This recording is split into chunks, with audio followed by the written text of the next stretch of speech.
Good evening. My name is Odie Hawkins. It's Monday evening, as it usually is on Monday evening, and we're here to do Moments in Time again. It's a little thing that we cooked up. Zola Salena, come out here, please. All right. With your Indian outfit on. It's beautiful. Why, thank you. Make me feel like a rag doll. I'm sitting here every Monday afternoon. Well, anyway. Well, usually in nature, it's the male that is flamboyant. Oh. And so in our household, you're generous enough to let your queen feel flamboyant. Going right along here. It is a nice dress. Like one of my favorites. Thank you, sir. We're here on Monday evening to sell some books. And you see the little chart behind me and the whole thing. Mm-hmm. The idea is to popularize the books that I've written in order to sell some. Yes. But aside from that, we have decided to take this time to create a little forum to deal with some issues and some things that we would like to deal with that I've been writing about. And in fact, our channel is called Ubiquitous. So it's not any one genre that we talk about in one subject.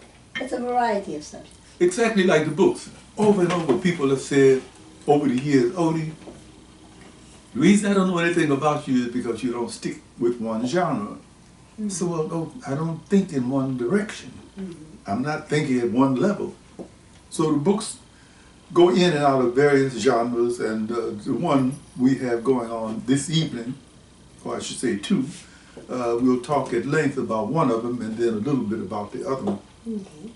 The first one, yes. Oh, what are you drinking? I'm drinking ginger beer, which is not I'm drinking acai. Yes, and so get you some libation or a snack to sit down and enjoy our show. If we make you too thirsty, then a little dark.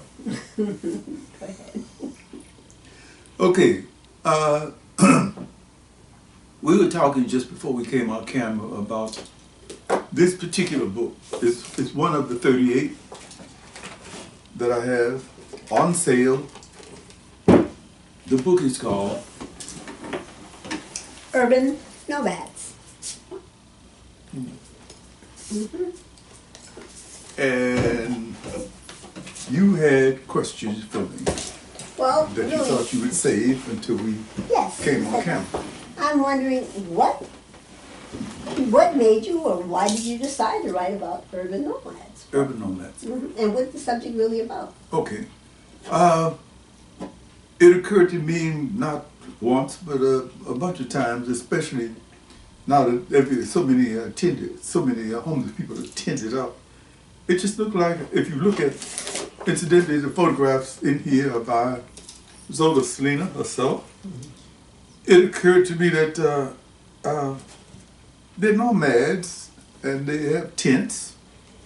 Those who are lucky enough to have tents. I mean, there's some people that we know who are simply sleeping on the streets. And we call them victims of the trail. Victims of the trail. I mean, just wherever they fall, obviously. It's very hard to sleep on any hard surface and sleeping on the sidewalk well, anyway, that's the story. So the idea was to personalize some of what we saw happening, because I think for most people, if you see people, in a series of huts, they look dirty, they look, the area around them is trashy because there's no trash pickup in homeless villages, you might call them. Mm-hmm. So the areas tend to look very bad and so forth and so on. And I wanted to get inside of them. Right. Have you ever been homeless? I've been homeless, yeah. Mm-hmm. In Chicago, which is not a place you want to be homeless, mm-hmm. especially in the wintertime, mm-hmm. or in the fall, mm-hmm. or in the summer. Mm-hmm. Summer is bad enough.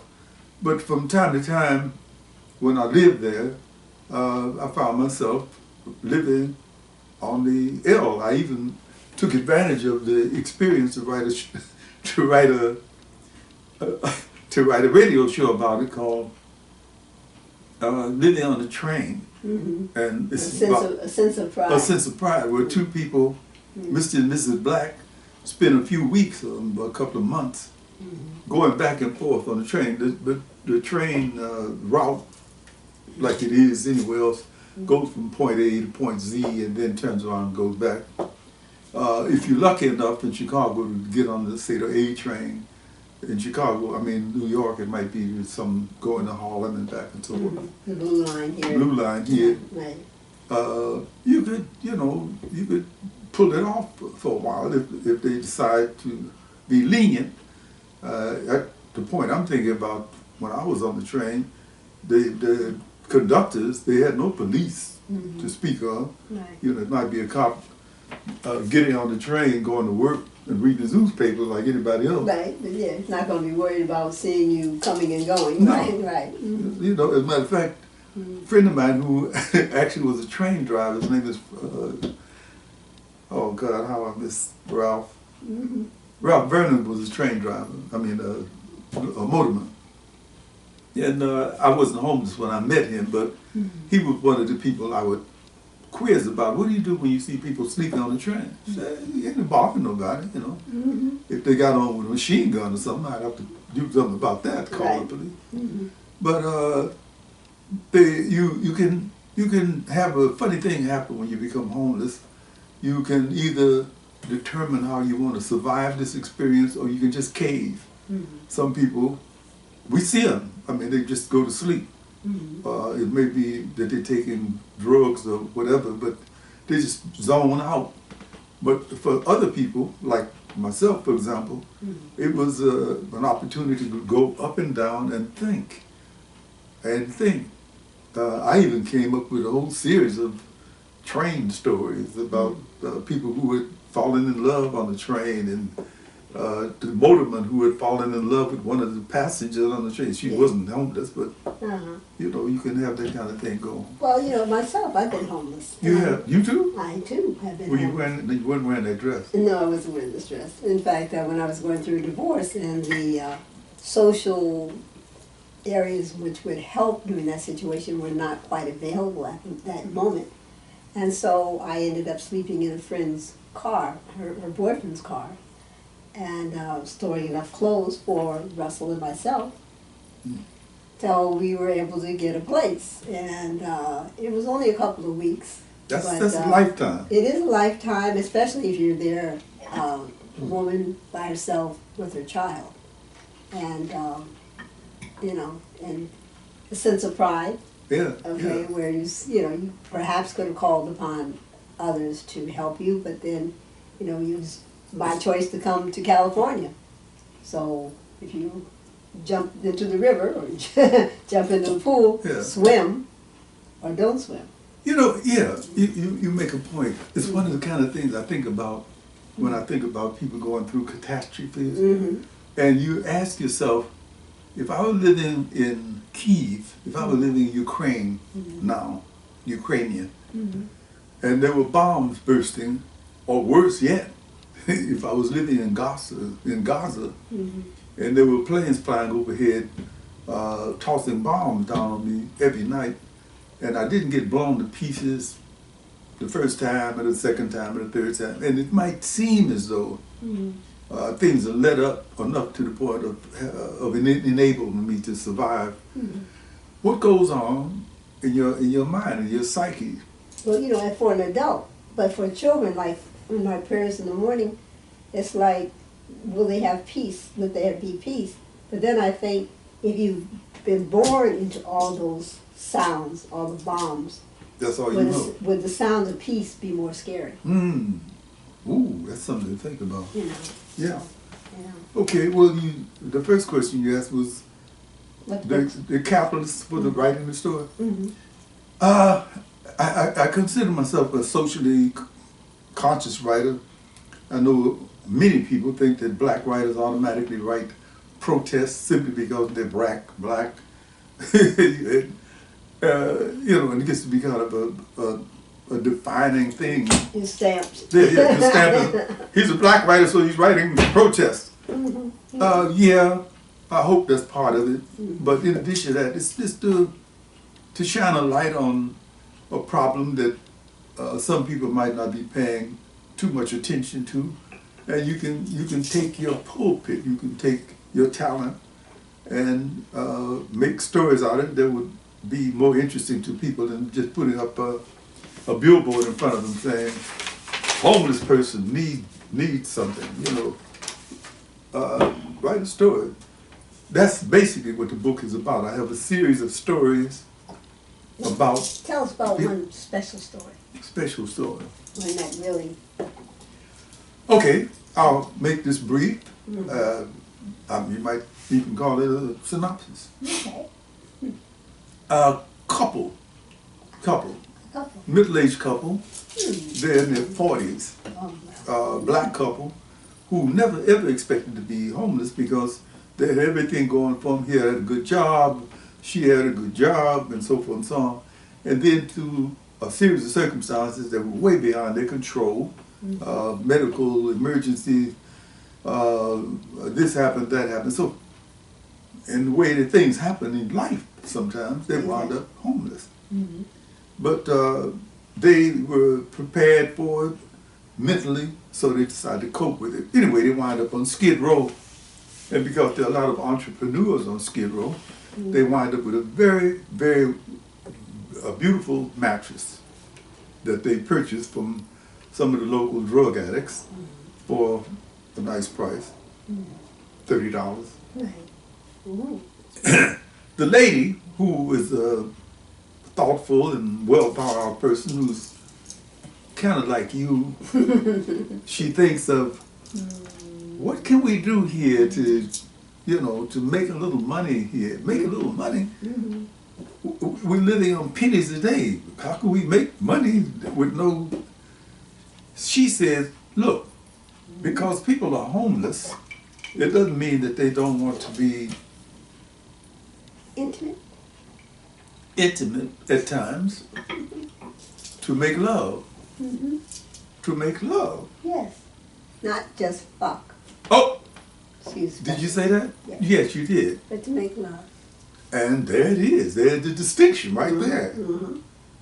So they decide they're going to rent this wonderful mattress out to deserving people. They have a nice tent. Not to create a house of prostitution. No. But they have a nice tent, and they have a nice mattress in the tent. Yeah, it's a nice mattress in the tent. So they decide to rent this mattress for a period of time they screen people. Yeah. No guys with teenage brides in it, seem like that.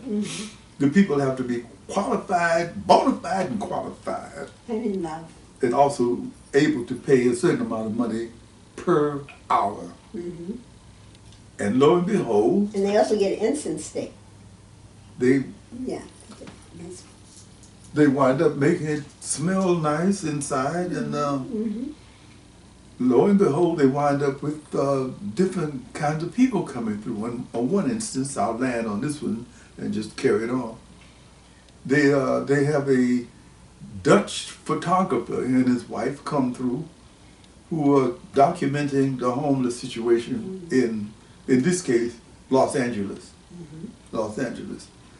And they decided they would like to spend a few hours in the tent. Because they've been trying to have a child for some years and have not been successful. Have not been successful. So maybe different environment. That'll do it, wouldn't it? Quite different environment. Okay, being adventurous Dutch people, they rent the place, and... I think it was rented it for a day. For a day. Right. For a day. Right. And because the situation is so popular, that's not to say they got a hotbed going every hour, but they're making enough money, the couple, to be able to go and rent a hotel room about once or twice a week to take a good hot shower. And, you know, they gradually, really psychologically coming up out of their homelessness. But when the Dutch couple come and they do a story about them, the powers that be come down on, wait a minute, you people are homeless, you're supposed to be dumb and stupid. And you can't do that. You can't have brains enough. You have to have permits.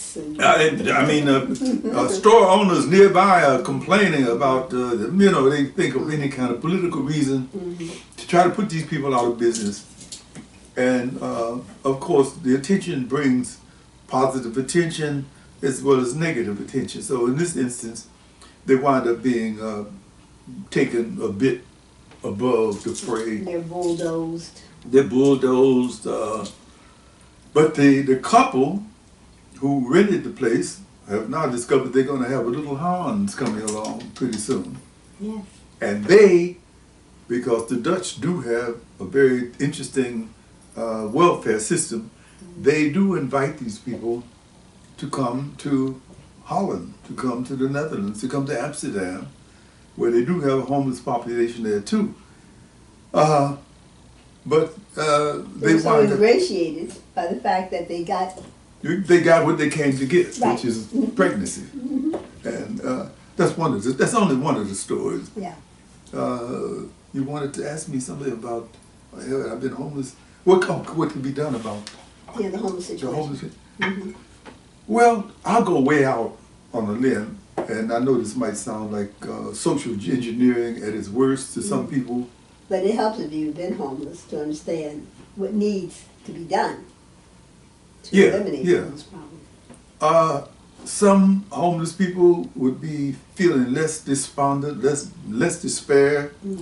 As we know, many people who are mentally ill are homeless. It's not just simply somebody who lost his job. We have people who are going through generations of homelessness. And lost hope. Lost hope. Yeah, it'll never be. Reason. Yeah. We saw something recently on TV where this woman was saying, "I could not have imagined myself being homeless and not receiving my vaccinations on time, or not being able to keep my dental appointment." Suddenly, I realized I was not. I hadn't had a shower in 2 weeks, and so forth and so on. Some of these minor things concerning homelessness, if you touch the edges, let me put it this way. Right after the Second World War, the United States started something called the Marshall Plan. Europe had been devastated by the war, especially the Allies. Britain had a real serious home problem. They wanted also to build Germany back up so that they wouldn't wind up with another Hitler. You could go on and on, but the Marshall Plan transported all kinds of things to the Allies, to the former Allies, and also to the former enemy, Germany, which means that the British and the Germans wind up having a recovery of their economies in record time. They had the help of America, who gave them the stuff they needed, which was money and goods. I think there should be something like a Marshall Plan aimed at the cities. If you had the federal government, if it were really, really committed to ending homelessness nationwide, each city, each principality in the city would have certain special little problems. The problem that people have with homelessness in Iowa were very different than New York. So you'd have to tailor the level of help and the kind of help for each one of those particular localities and the population. It might be more expensive to build housing for people in the West, I'm sorry, in the Northeast or on the East Coast than it would be, where we are now in California, Mediterranean housing. I'm not talking about nets over your ceiling, but substantial housing made out of wood. At least it would keep people out of the sun. Some people think, well, you're living in California, it's sunshine and so forth. Not always. It's not always. It gets cold here. It gets cold at night, but not on that. It's not any fun living in the sun all day long, and then at night it's chilly. So you've got, both things going on. I think also that certain kind of public entities can open up their doors at night. I'm not suggesting that anybody open up the church doors other than on Sunday, But it would be a nice thing to do, wouldn't it? That in schools, you know, other facilities or public facilities that could be available. You know, we had a woman in her writing class that was homeless, and she was living in her car. Living in a car. A very expensive car. She had been a real estate agent. Okay, I saw some. Other things fell apart. I saw some place recently where they had allowed people to live in mobile homes. Mm-hmm. You know, like you park your camper there. Right. Previously, you couldn't park your camper on the streets, so that you're being hounded from place to place. But open up the places where people are mobile, who living in their cars or living in their, open the doors for them to have a place to live in for a period of time. I'm not suggesting they have year-to-year lease, but also the churches and the synagogues and the mosques. And work out a deal with the restaurants. Work out a deal with the restaurants. Food that is not cooked, that is not, you know, sold for that day, can be gathered together and have a mass kitchen of some sort. Zola, I ran into a man up in Griffith Park one day. I'm a drummer. I was up in the park, I'm drumming away, and I smelled this guy first. I'm sitting on a bench in one of the deserted sections of the backside of the park. Those who know Griffith Park know you got a backside. I'm drumming away, and I smelled this. It wasn't an ugly odor. It wasn't garbage. It was something that was kind of funky. Kind of funky, yeah. Right, musky. As a matter of fact, it might help my drumming. I'm drumming. What's the funk? And I looked over there. It was a black man, middle-aged guy, gray beard, who was sitting there enjoying the drumming. Oh, nice. Yeah. So. I stopped, of course, and we started talking. And he was amazing to me because the first thing he asked me is, you have cigarettes? I said, no, I don't smoke. Wish you had a cigarette. Well, okay. Well, you know, my name is Odie, and his name was what it was. Chris or something, yeah, I forgot. You told me about it. Yeah. Well, we started having a conversation, and obviously, he lived in the park. Okay, this happened twice. It happened to a white guy from Griffith Park is very large. Griffith Park. Yeah. The white guy that I met later on was from Connecticut, who was coming from a very wealthy state and a very wealthy family. But I get to him in a minute. First, we go to Clyde. I'll call him Clyde. And he was talking about living in the park. So, okay, look, how long you been in the park? I don't know, 2 years? Wait a minute, wait. You've been living in Griffith Park for 2 years. Yeah. So how do you do it? I mean, how do you do it? So, well, you know, first thing you have to look out, man, is for shelter, because the summer's okay, and, you know, the fall is okay, but it rains a lot, you know, when the rainy season comes. So you want to get yourself a nice rainproof tarp or something, and build your structure on a hill that has water going down, and you don't want to wind up in a valley with a puddle around you. Right. Okay, that's the first thing. Then, you know, you want to take care of your needs. You know, like, what are you talking about? Well, you know, you don't want to be crapping all over the place. That makes people think bad of you. Oh, okay. Essential point. He told me he was about 5'10", very, very well set up. He was not fat. He wasn't.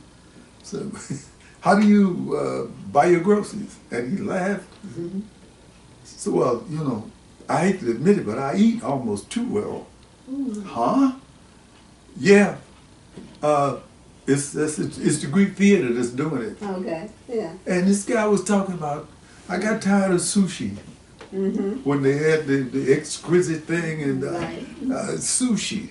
They had these people eat out of these little boxes, and they have a snack or two, and that's the end of it. Right, yeah. So I had lined up. So affluent that whatever, yeah. Ain't that something? I had lined up enough meals to have dinner scheduled for like a week. Well, in fact, was it the 60s that they had groups of love children that would go around to different trash cans, especially at the restaurants, and pick out enough food to feed the whole. They had a place called Gorky's in downtown L.A. Yes. I can remember Brother Charles took me there. A tall white guy coming up out of the trash can looking around, and he looked at me, and I looked at him. Gorky's had really good Russian food, you know, the soups and the sandwiches and pierogi and all the rest of that stuff. All of the combination went to Gorky's. Yes, and he was down in the dumpster, picking and choosing.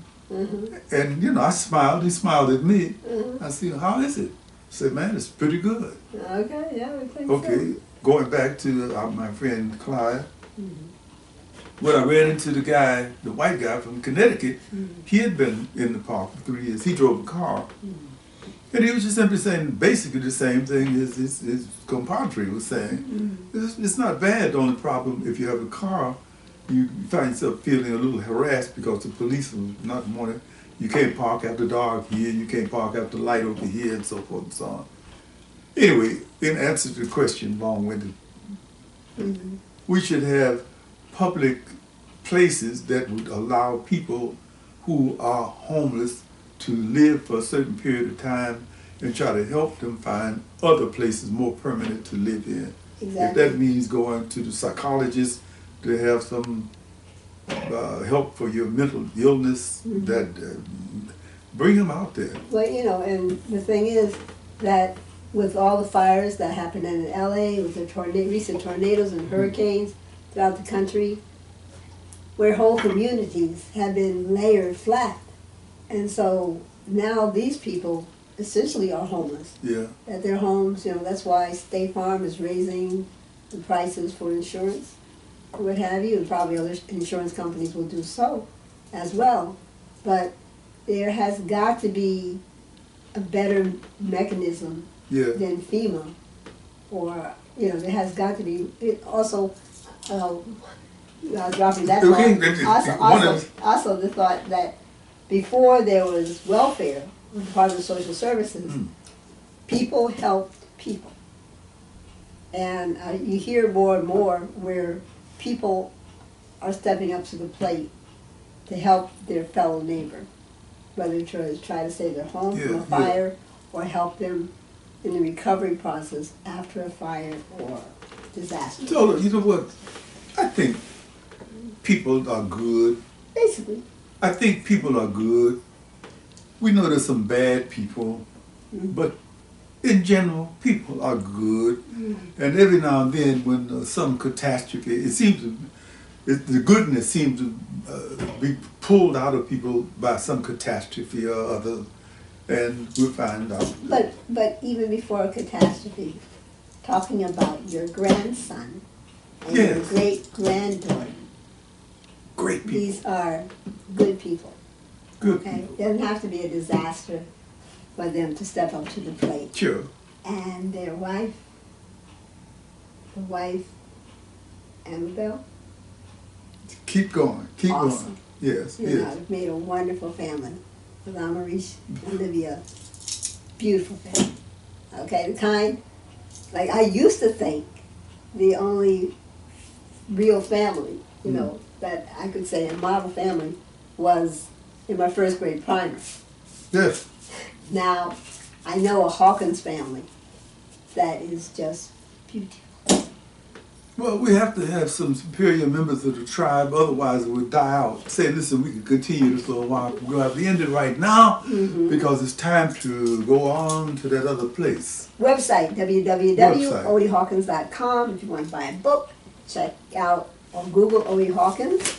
You can get Nomads. Next, we'll be checking out the Little Gourmet Cookbook. This is the Little Gourmet Cookbook. It's coming up next time, next session. If you enjoyed this video, please like it and hit the like button and subscribe. All right? With that, see you. See you on another day, another moment in time.